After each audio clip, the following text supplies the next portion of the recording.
A few years ago, I was sort of diagnosed with anxiety and depression.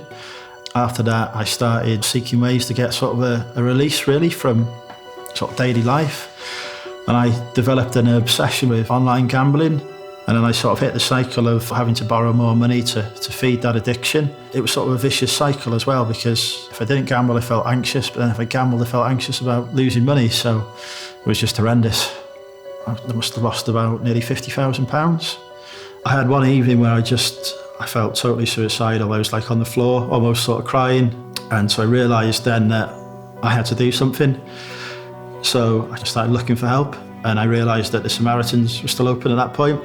They were really sympathetic to me. They didn't judge. They just listened to what I had to say. They suggested that maybe I needed to get control of my debts. And then they put me in touch with a charity called Step Change. They were well used to dealing with people who had sort of a gambling addiction. So they put me in touch with organisations like GamCare as well to get professional help with gambling. They just really helped me get a grip back on my finances. And now we're in a place where I'm just paying off that debt. The anxiety that I was feeling and experiencing at the time, I don't feel that anymore. And I've realised now that there's other people that I can help get through it as well. Don't be afraid to ask for help.